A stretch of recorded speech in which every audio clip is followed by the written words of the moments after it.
We should have known something was wrong the moment the human did not hesitate. In the long history of the galactic concord, hesitation was the first and most predictable constant. Every species, no matter how advanced, how enlightened, how ancient, hesitated when faced with us. They questioned the invitation. They measured the risks. They calculated outcomes. But the human did none of those things. They accepted. I remember the exact moment their confirmation reached the chamber. The signal arrived encoded in standard diplomatic format, precise and unambiguous. No delay, no negotiation, no attempt to alter the terms. Acceptance. At first, some among us considered it efficiency. Others labeled it ignorance. A few, myself included, felt something far more difficult to articulate: unease. Because civilizations that survive long enough to join the concord do not act without caution. Caution is the foundation of longevity. It is the shield against extinction. And yet, humanity, by all recorded metrics, should not have survived long enough to learn caution at all. The question was not new. It had been asked repeatedly since the proposal was first introduced. But repetition, I had learned, did not lessen its importance. I adjusted my posture within the resonance field, gathering my thoughts. A ripple of discomfort spread across the chamber. Unpredictability was not a trait we valued. It was not a strength. It was a liability, one that most species eliminated long before achieving interstellar capability. They are unstable, another delegate countered. Chaotic. The word was insufficient. Human history was not merely chaotic. It was violent, fragmented, irrational, a sequence of self-inflicted catastrophes that by all known models should have resulted in total extinction. And yet, they survived, I replied. Silence followed. That was the part none of us could reconcile. War after war, internal divisions that shattered their own world, weapons that brought them to the edge of annihilation, not once, but repeatedly. Any one of those events should have ended them. Instead, they adapted. They are resilient, I continued, though even as I spoke the word, I questioned whether it captured the full truth. Another ripple, this time sharper. We understand conflict, a third delegate said, its form shifting with restrained agitation. Yes, I said carefully. I allowed a pause, just long enough for the distinction to settle. That was when the chamber grew truly quiet. Because there is a difference. Resolution implies control, structure, predictability. Survival does not. The proposal to invite a human had emerged not from confidence, but from failure. 3 dominant factions, each powerful enough to destroy the others, had reached an impasse. Negotiations had stalled. Logic had failed. Even the most refined diplomatic algorithms had produced no viable outcome. We had exhausted order, so we turned, reluctantly, to chaos. The decision was not unanimous. Many opposed it, some still do, but desperation has a way of altering priorities. The invitation was drafted with precision, every clause measured, every implication considered. We presented ourselves as we always did, composed, controlled, superior. We expected the human to respond in kind, to ask questions, to seek leverage, to hesitate. Instead, they accepted, immediately, without amendment, without condition. I replayed the message multiple times, searching for hidden meaning. There was none, no subtext, no encoded negotiation, just a simple acknowledgement. Nothing more. That was the moment I first felt it. Not fear, not yet, but something close. Because acceptance without inquiry is not confidence. It is something else entirely. As the cycles passed and preparations were made, the unease did not fade. If anything, it deepened. Reports on human behavior were reviewed in exhaustive detail. Psychological profiles were constructed, deconstructed, and reconstructed again. No consistent pattern emerged. They were cooperative, yet aggressive, logical, yet emotional, capable of unity, yet defined by division. Contradictions, layered upon contradictions. It made them difficult to predict, and in our experience, what cannot be predicted cannot be controlled. Perhaps they do not understand the significance of this assembly, one delegate suggested during the final briefing. It was a comforting theory. I did not believe it. That, too, was comforting and equally unlikely, because the more I studied them, the more I realized something deeply unsettling. Humans rarely overestimate. If anything, they underestimate. Not their enemies, themselves. The day of the negotiation arrived with an unusual tension permeating the chamber. Environmental conditions were calibrated to accommodate all participating species, yet the atmosphere felt heavier. Anticipation, or perhaps apprehension. The three factions took their positions, each radiating the quiet threat of immense power. These were not minor civilizations. They were dominant forces, entities that had shaped entire regions of the galaxy through sheer influence. And yet, on this day, their focus was not on each other. It was on the empty space at the center of the chamber, waiting. The arrival signal came without ceremony. A single vessel. No escort. No defensive perimeter. Another anomaly. Is it accurate? One delegate asked, its voice edged with disbelief. I confirmed the readings. It was accurate. The vessel approached with steady precision, neither accelerating nor hesitating. It did not broadcast dominance. It did not display submission. It simply arrived. Docking procedures were completed in silence. All eyes, across all spectrums of perception, fixed on the central entry point. And then, the doors opened. For a fraction of a moment, nothing happened. Then the human stepped forward, alone. No armor, no visible weaponry, no environmental shielding beyond the minimal requirements. Physically, they were unremarkable. Smaller than many present, lacking the natural defenses or enhancements that defined other species. And yet, the chamber shifted. I felt it before I understood it, a subtle, almost imperceptible change in the collective state of awareness. The human paused at the threshold, their gaze moving across the assembly. Not hurried, not intimidated, observing, measuring, as if they were not the one being evaluated, but the one doing the evaluation. That was the moment the unease transformed into something else, something sharper. Because in all our preparations, all our analysis, all our assumptions, we had expected many things from the human. Caution, curiosity, even fear. But not this. Not the quiet, unshakable certainty in their posture. Not the absence of hesitation in their steps as they entered the chamber of powers far beyond their own. And certainly not the complete and utter lack of fear. The human reached the center of the chamber and stopped. Silence followed.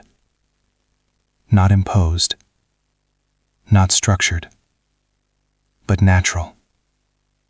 As if the presence of this single, fragile being had disrupted the very rhythm of the room. I realized then, with a clarity that came too late, we had not invited a participant. We had invited a variable. And as the human lifted their gaze to meet ours, I felt the first unmistakable trace of something I had never experienced in all my cycles within the Concorde. Uncertainty. The human opened their mouth to speak, and in that instant, I understood. This negotiation would not proceed as any before it. It would not follow our rules. It would not remain within our control. Because the human had not come to adapt to us. They had come to change the equation entirely. And we had just allowed them inside. At first observation, there was nothing remarkable about them. They lacked the towering mass of the Corthal delegates whose mere presence bent the chamber's gravity fields. They possessed none of the bioluminescent neural arrays that marked the Threxian consciousness meavers. whose thoughts could be felt before they were spoken. They carried no visible weapons, no adaptive shielding, no signs of technological augmentation, beyond the most basic survival interface. By every measurable standard, the human was insignificant. And yet, the chamber did not respond to them that way. I became aware of it slowly, not through sight or sound, but through something far more subtle, the shifting attention of every entity present. They were all watching the human, not as one observes a curiosity, but as one monitors a threat they cannot yet define. The human, however, did not return that attention in kind. They observed. That is the only word that remains accurate, even now. Not casually, not with the distracted curiosity of a lesser being overwhelmed by its surroundings, but with precision.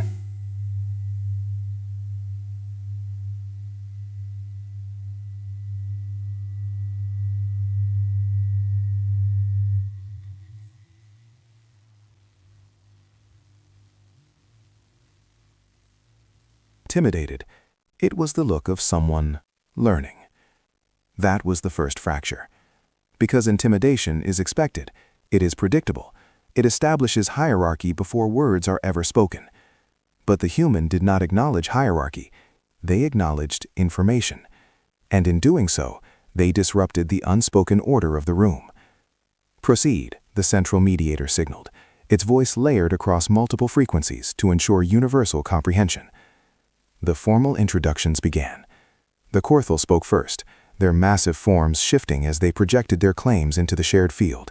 Their voices carried the weight of certainty, each statement reinforced by historical data and territorial metrics spanning centuries. They spoke of borders violated, of resources unjustly seized, of the necessity of strength in maintaining order. Their argument was flawless. It always was. When they finished, the Threxians responded, not with sound, but with thought. Images flooded the chamber, transmitted directly into receptive neural structures. Visions of past agreements, broken promises, betrayals encoded in memory rather than language. Their position was equally precise, equally justified. The third faction followed, presenting a synthesis of logic and projection, predictive models that demonstrated the inevitability of conflict should their demands not be met. Each argument was constructed with care, each supported by evidence, each in its own way correct. This was the nature of our conflicts, not chaos, but competing certainties. Throughout it all, the human remained silent, no interruption, no visible reaction, no attempt to interject or clarify. At first, this was interpreted as respect, then as uncertainty, but as the presentations continued, I began to perceive something else. The silence was not passive, it was active. The human was not waiting for their turn, they were gathering. Every word spoken, every projection displayed, every subtle shift in tone or posture, it was all being absorbed, cataloged, processed. I felt a faint disturbance ripple through my cognitive field as I considered the implications. They should respond, one delegate transmitted privately, the signal edged with discomfort. They will, another replied. But I was no longer certain, because there was a quality to the human stillness that defied expectation. They were not overwhelmed, they were not uncertain. If anything, they appeared patient, as though everything unfolding before them was not new information, but confirmation. The final presentation concluded. The chamber settled into a brief, structured silence, the designated interval for response. All attention shifted toward the human. They did not move immediately.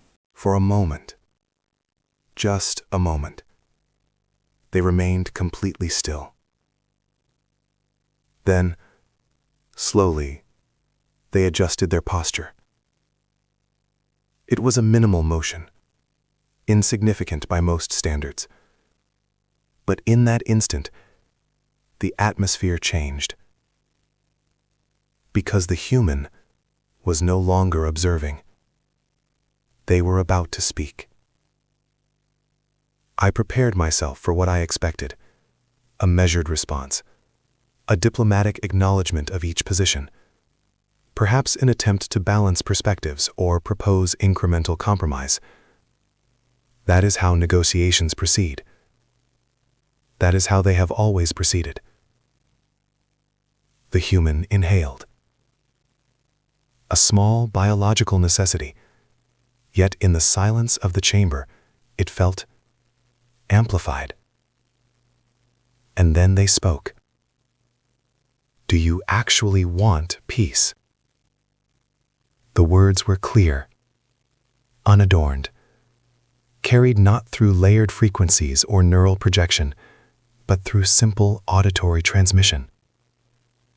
The effect was immediate, not explosive, not chaotic, but deeply disruptive. For a fraction of a moment, no one responded. The question lingered in the chamber, unresolved, because it did not fit. It did not align with the established structure of discourse. It did not acknowledge the arguments presented.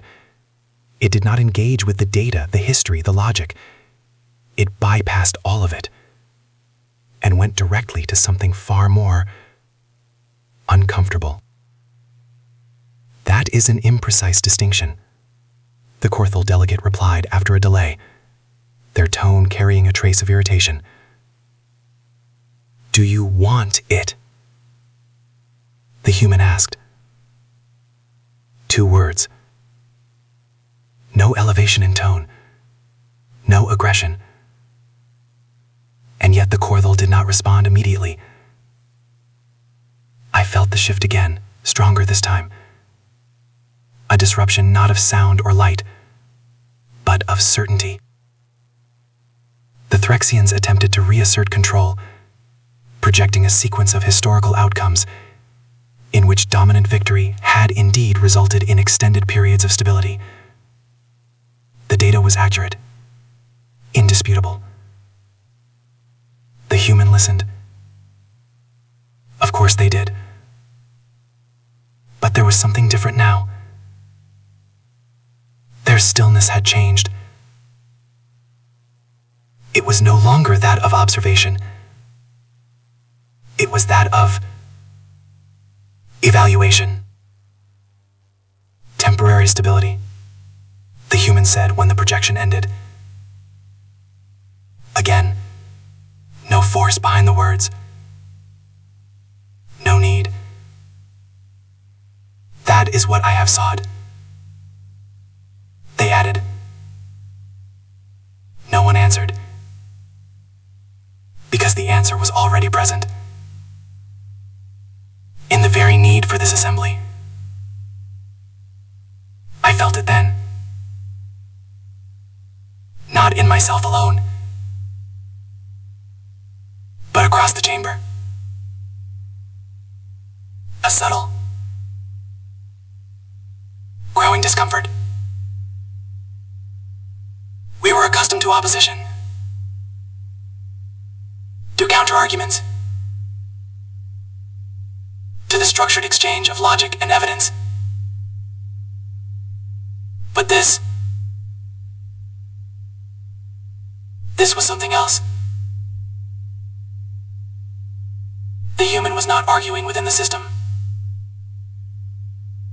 They were questioning the system itself. You define peace as the absence of conflict. The human continued, their gaze moving slowly across the 3 factions. A pause. Just long enough. You don't want peace, they said. No accusation in the tone. No hostility.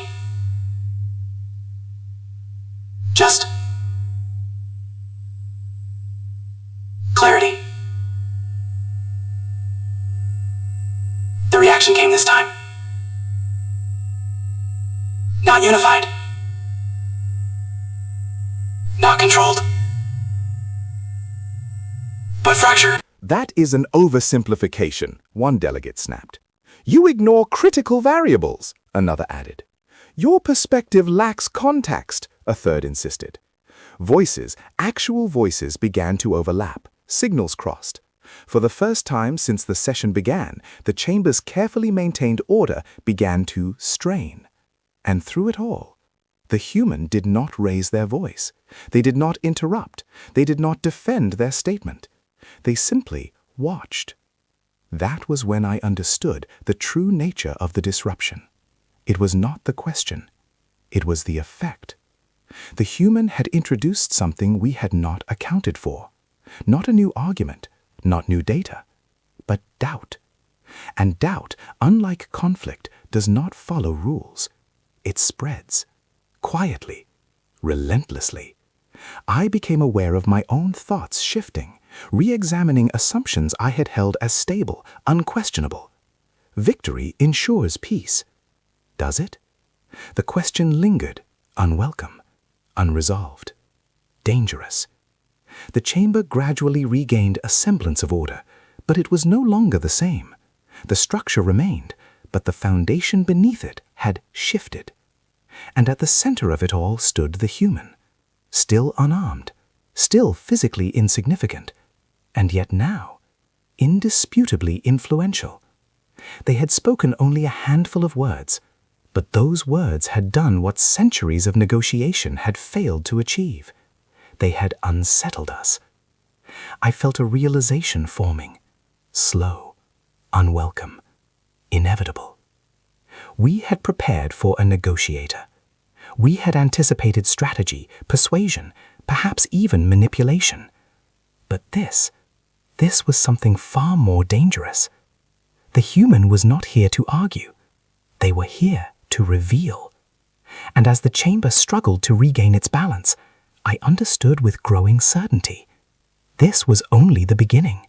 The moment doubt entered the chamber, it did not leave. It lingered, not as a loud disruption, not as open conflict, but as something far more insidious. It settled beneath every word that followed, bending meaning, altering perception. And the human noticed. Of course they did. They stood at the center of the chamber, still and composed, as if the rising instability around them had always been part of their design. The overlapping voices, the defensive recalibrations, the subtle realignments of power, it all unfolded, and the human did not attempt to control it. They allowed it. That was the second fracture. Because control is the foundation of our diplomacy. Every response is measured, every escalation calculated. Disorder is contained before it spreads. But the human did not contain it. They allowed it. Clarify your position, the Corthal demanded, their massive form shifting forward, gravitational pressure increasing by a measurable degree. A demand for logic, for structure, for something that could be engaged and defeated. The human tilted their head slightly, an almost imperceptible motion. Then they answered. It doesn't, they said simply. A pause. The reaction was immediate. That is an assertion without... It's an observation, the human interrupted. Not loudly, not forcefully, but with a precision that cut through the Corthal's response before it could fully form. Silence followed. Not imposed, not negotiated. It simply happened. Because for the first time, the flow of discourse had been broken, not by dominance, but by certainty. The human turned their attention not to the most powerful faction, not to the most vocal, but to the one that had spoken least, the third delegation. You, the human said, their gaze steady. The delegate responded immediately, almost reflexively. Correct. The human nodded once. Historical precedent, behavioral analysis, resource distribution. Patterns, the human said. A simple word, but it carried weight. Yes, the delegate confirmed. The human was silent for a moment. Not the passive silence of before. This was different. Focused. Deliberate. A disturbance moved through the chamber. Small, but undeniable. The delegate hesitated. A fractional delay. But enough. Our models account for all variables, they replied. No, the human said. Calm. Certain. Another pause. The statement landed harder than any raised voice could have, because it was not presented as an argument. It was presented as fact. I felt something shift within my own cognitive framework. A subtle recalibration, as though a previously stable structure had been questioned, not dismantled. Not yet, but weakened. The human moved on, not waiting for rebuttal, not seeking validation. They turned toward the Threxians. You rely on memory, the human said, their tone unchanged. Shared experience.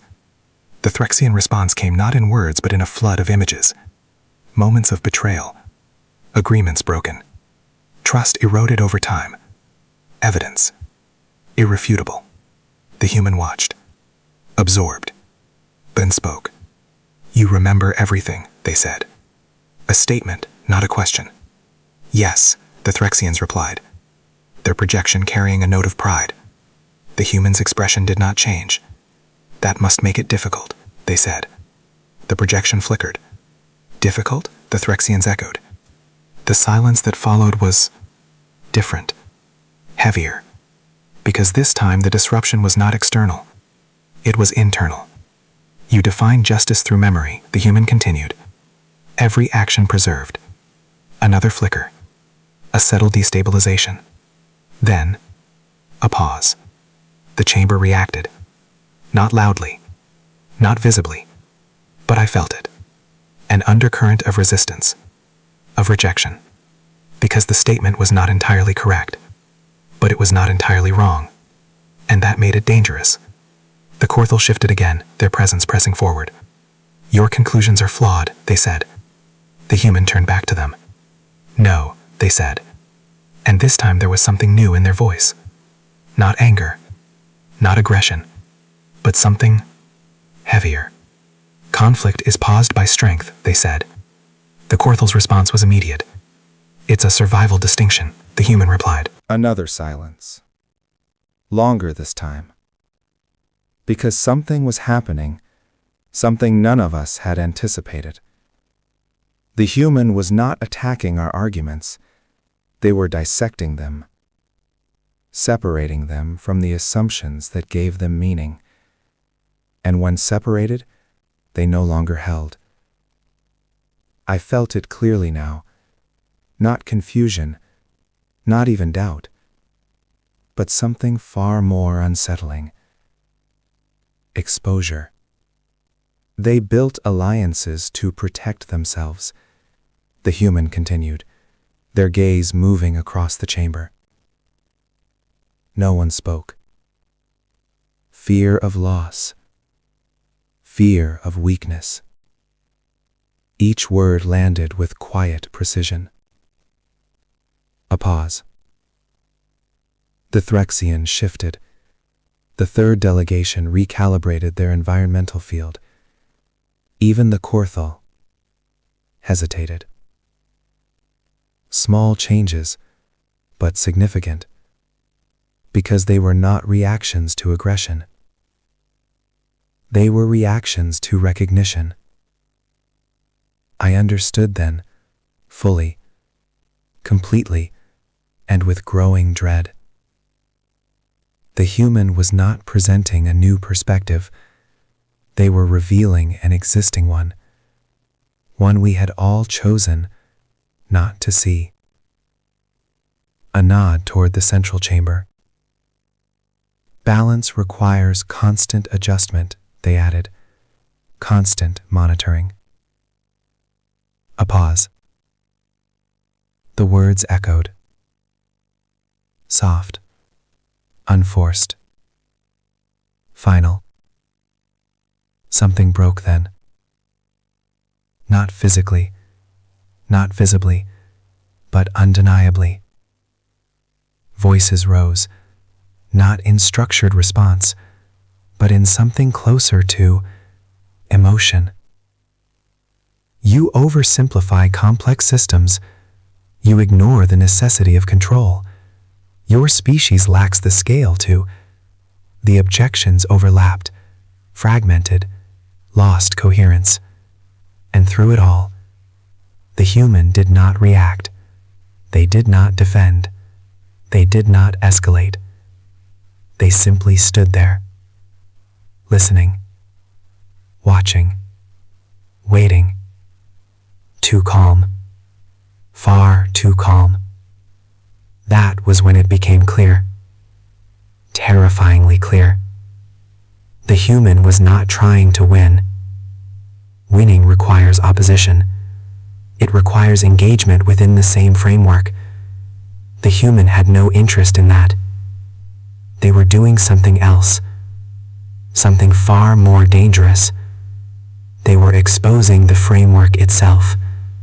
Every assumption, every justification, every carefully constructed layer of logic, peeled back. Not violently, not forcefully, but inevitably. And as it happened, something unfamiliar began to spread through the chamber. Not tension. Tension we understood. Tension could be managed. This was different.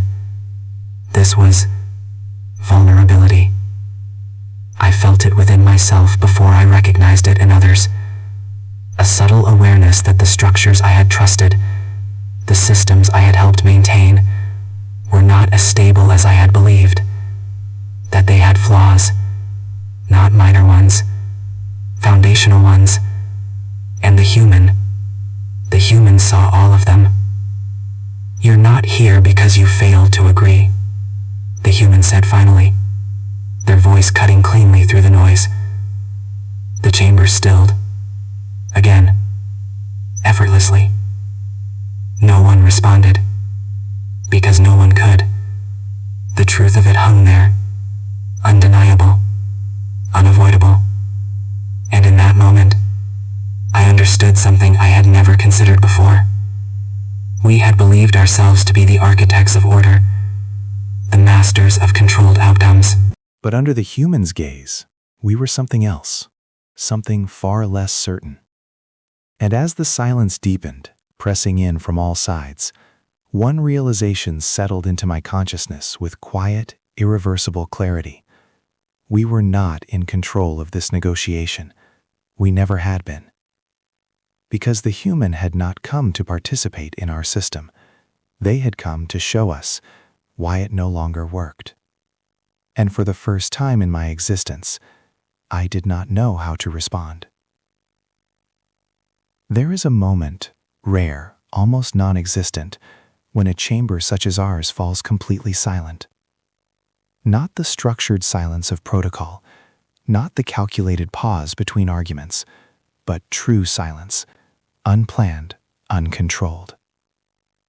We reached that moment because of the human. They did not press their advantage. They did not continue dismantling our systems, though they clearly could have. The fractures they had exposed were still spreading, still weakening the foundations of every argument presented. Instead, they changed direction. Subtly, deliberately. And in doing so, they did something far more dangerous than confrontation. They began to tell a story. No one interrupted. Not because we agreed, but because we were listening. A pause. Their gaze moved slowly across the chamber, meeting each delegation in turn. The words landed differently than anything they had said before. Not analytical, not dissecting. Personal. I felt a subtle shift ripple outward, because this was no longer about us, it was about them. A brief pause. The chamber reacted, not outwardly, not immediately, but internally. I could feel it in the slight fluctuations of neural fields, the minute adjustments in environmental controls. Constant conflict was not a concept we associated with survival. It was a precursor to extinction. And we didn't start united, the human continued. We didn't develop stability before advancing. Their voice remained steady, calm, but there was something beneath it now, something heavier. "We brought our divisions with us," they said. Images began to form in my mind, not because they were projected, as the Threxians would do, but because the humans' words demanded visualization. Entire continents at war, the human said, nations rising and falling within generations. The chamber remained silent, because we could see it, we could imagine it, and it made no sense. "You developed weapons," one delegate finally said, their tone cautious, probing. The human nodded slightly. "Yes," they said. A pause. The silence deepened. Not dramatically, not suddenly, but profoundly. Because that statement changed the scale. Multiple times, the human added. No elaboration. No dramatization. Just fact. I felt something cold settle within my cognitive processes, because there are thresholds, lines that species approach but do not cross. Weapons that end civilizations are understood. Weapons that end species are avoided. They must be. And yet, you reached that point, I said, before I could stop myself. The human's gaze shifted to me. Not sharply, not accusingly, but directly. "Yes," they said. A single word. And in it, no pride, no regret, just acknowledgement. "And you survived," I continued, though I was no longer certain why I was speaking. Another nod. The simplicity of the exchange was unsettling, because survival at that scale should not be simple. It should require explanation, justification, but the human offered none. Instead, they continued. "We stood on the edge more than once," they said. A pause. The chamber held its silence, not out of discipline, but because no one knew how to respond. The human's voice did not change, but the weight of it did. They asked. No one answered, because we did not know, and because, increasingly, we were not certain we wanted to. It wasn't unity, the human said. A slight shift in posture. Another pause. The human looked around the chamber, and for the first time, I sensed something that resembled intensity. We didn't stop because we had the perfect system, they said. A breath. The words settled into the silence like something solid, something immovable. Loss, the human continued. Not theoretical, not projected. Their gaze lowered slightly. Lives. Cities. A pause. And once you see that, really see it. They looked up again. The Threxians shifted at that. I felt it, because memory to them was absolute. But this was different. This was not shared memory, not collective experience. This was earned memory, paid for. We didn't avoid conflict, the human said. The distinction struck with quiet force. And that's the difference, they added. A long pause followed, longer than any before, because something fundamental had changed. We were no longer analyzing the human. We were learning from them, and that realization carried with it a discomfort I could not fully articulate. Several delegates shifted, subtly, instinctively, because that contradicted everything we had built. A pause. Another pause. The chamber felt smaller, not physically, but conceptually, because the human was not describing peace as an outcome. They were describing it as a process.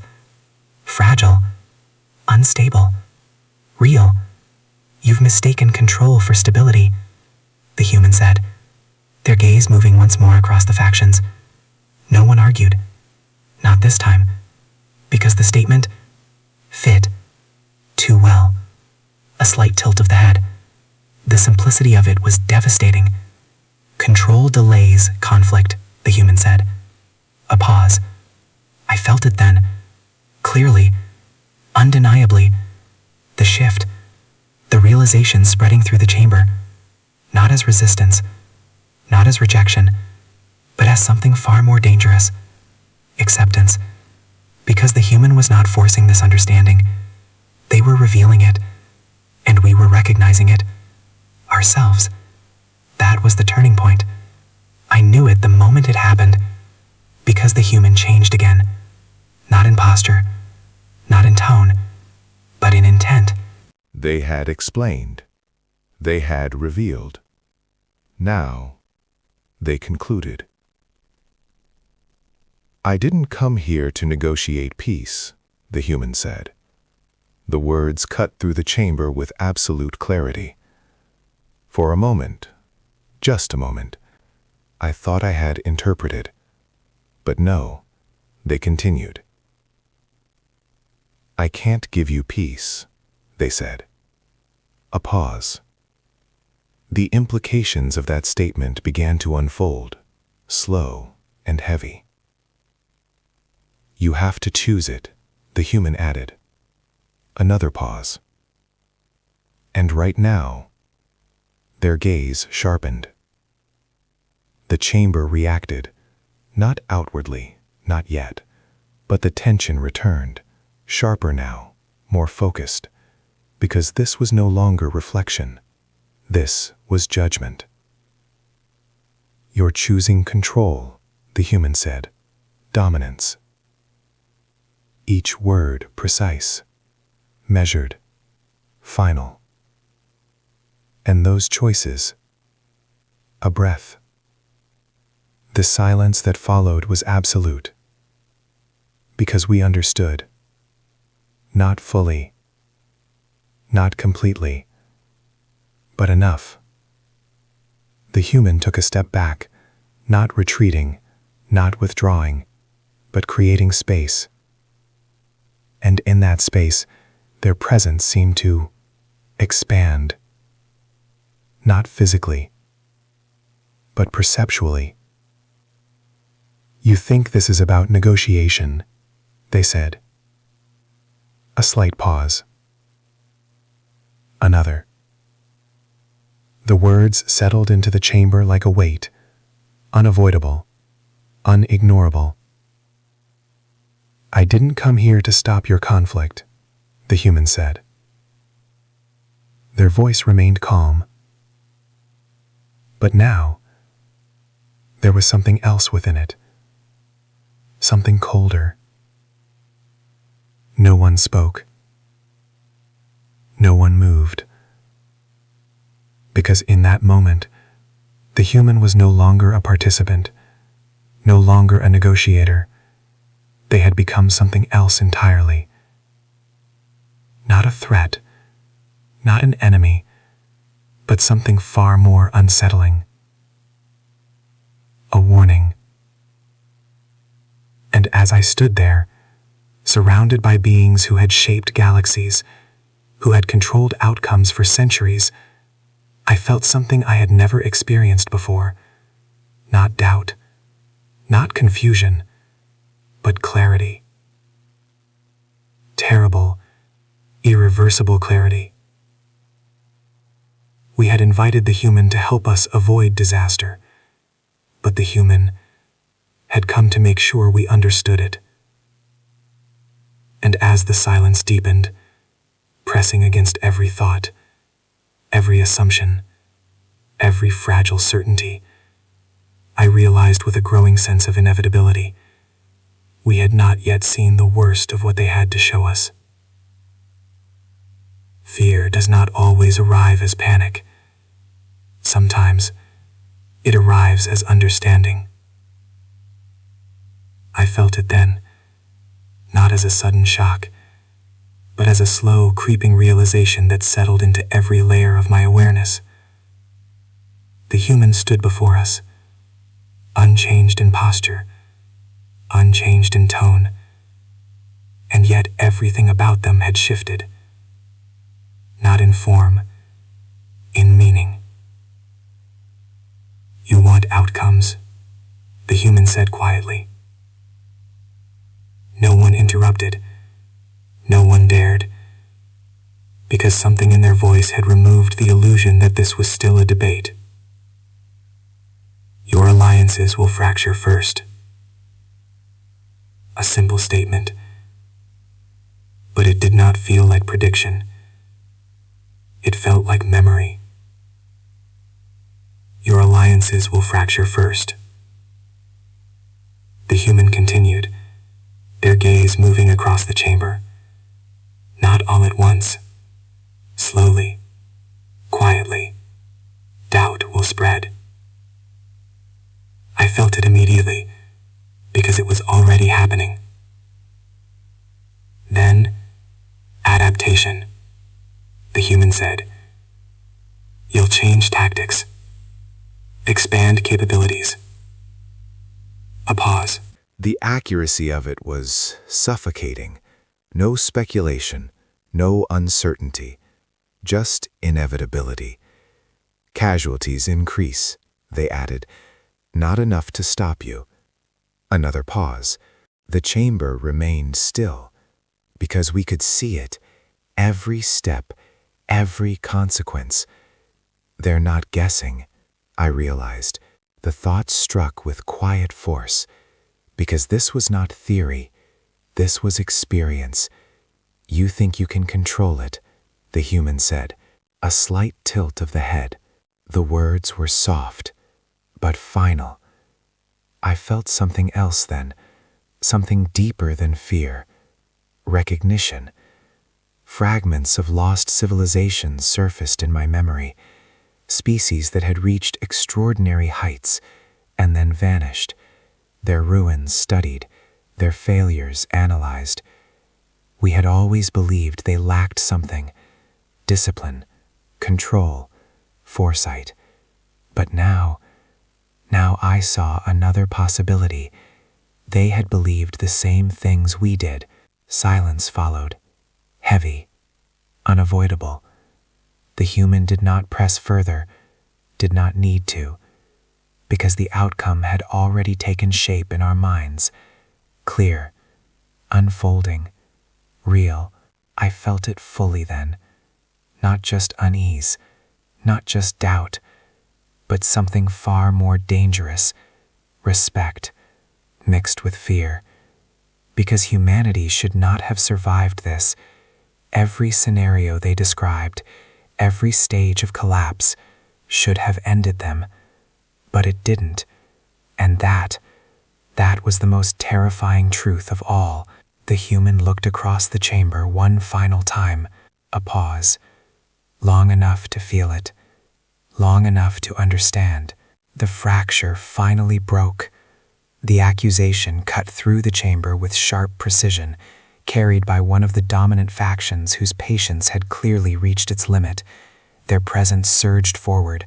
Pressure, energy, authority, all sharpened into a single point of resistance. You present fear as inevitability, they continued. For a moment, it almost worked.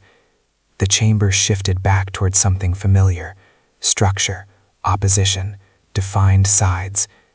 This, we understood. Conflict we could manage. Yes, the human said. The word landed harder than any denial could have. Silence followed instantly, because no one admits that. Not here, not in this chamber, not in any form of diplomatic exchange across the Concorde's history. The accusing delegate faltered. The human nodded once.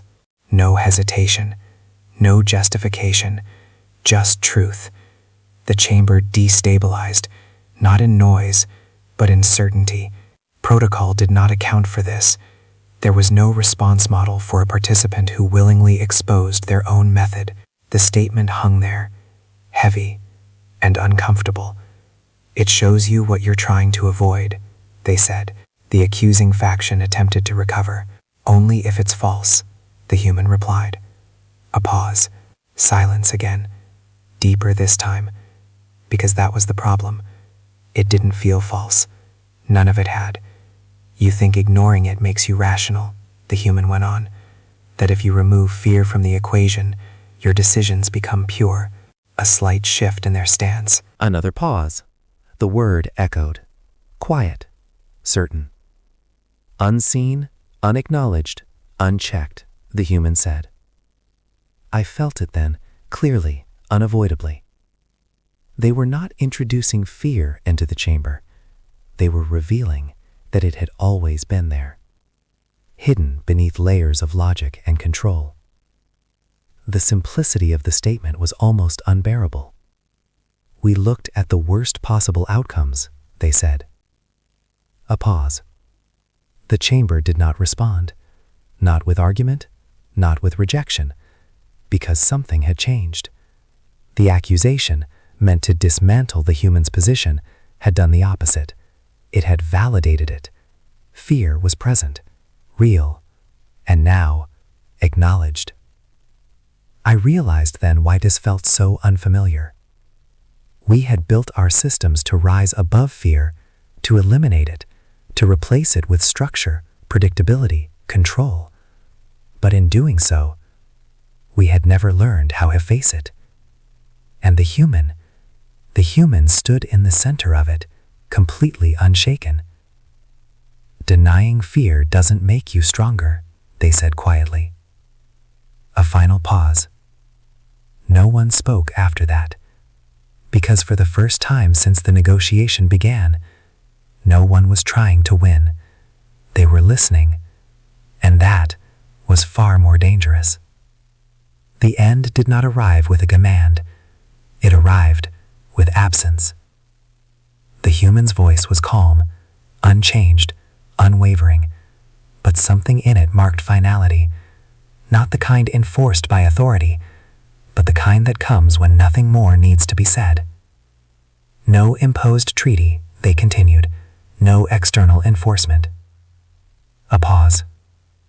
The chamber did not react, not this time, because we understood. Anything forced would fail. You already know what happens next, the human said, their gaze moving slowly across each faction. You've seen it. Another pause. The words settled heavily, not as instruction, but as weight, choice. I felt it then, clearly, unmistakably. Everything the human had done, every fracture they exposed, every truth they revealed, it all led here. Not control, not victory. Decision. They had not come to guide us. They had come to remove every excuse. The human stepped back. A small movement, but significant. Because it created distance, not just physically, but symbolically. They were no longer part of this. This was ours now. I found my thoughts shifting, replaying everything that had been said, the chaos of their history, the survival that should not have been possible, the brutal honesty with which they faced their own failures. Humans did not deny reality. They endured it. And somehow, that made them stronger than anything we had built. I've told you what happens if you continue, they said quietly. And then, they turned. Not dramatically, not as a gesture. Simply turning away, as if the outcome no longer required their presence. That was the moment it happened. Subtle, almost imperceptible. One faction adjusted their position, a minor shift in posture.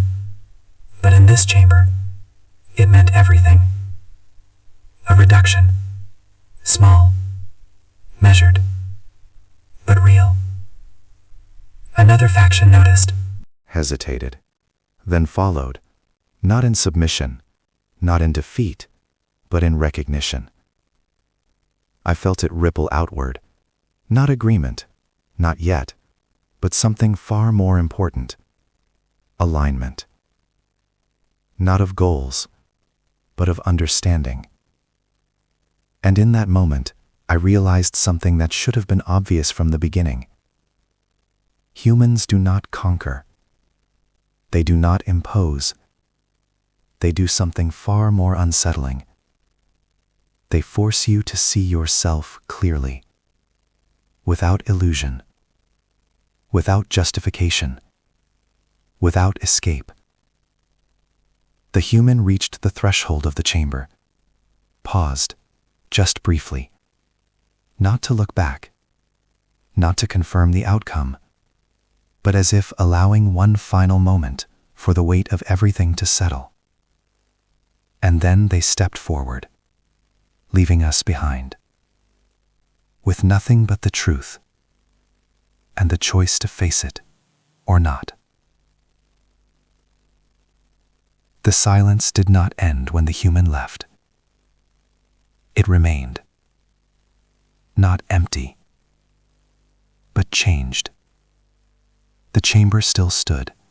The factions still occupied their positions. The conflict, by all measurable standards, still existed. And yet, nothing was the same. No declarations were made, no formal resolution was signed, no victory was claimed. By every traditional metric, the negotiation had failed. And yet, I understood with quiet certainty. It had succeeded in a way none of us had ever achieved before. Because something fundamental had shifted. Not in structure, but in perception. Where there had once been certainty, there was now caution.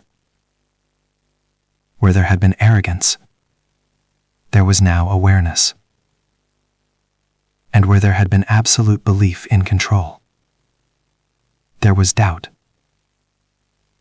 Not weakness, but necessary doubt. I observed the factions as they recalibrated, not their positions, not immediately, but their thinking. Their demands no longer carried the same rigid certainty. Their projections no longer assumed inevitability. They had seen the outcome. And now, they could not unsee it. That was the human's true impact. Not resolution, but clarity. The conflict did not end that cycle. It did not disappear. There were still disagreements, still tensions, still the quiet possibility of escalation. But something prevented it from reaching the same edge. Something subtle, something persistent. Understanding. I reviewed the records later, every word, every pause, every shift in the chamber's energy. Not as analysis, but as reflection. We had believed diplomacy was the art of control, balancing variables, managing outcomes, maintaining order. We were wrong. Diplomacy, as the human demonstrated, was the art of confrontation, not with others, but with truth. And truth, I realized, is not stable. It is not comfortable, but it is necessary. The decision to invite a human had been contested from the beginning. I had supported it, cautiously, uncertainly. But even I had considered it a risk. Now, I understood what it truly was.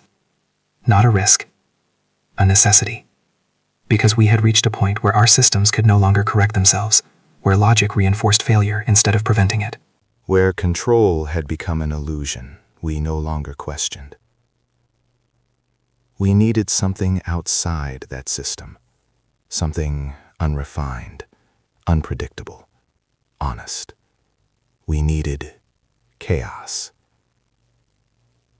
Because only something born from it could understand it. Only something that had survived it could explain it.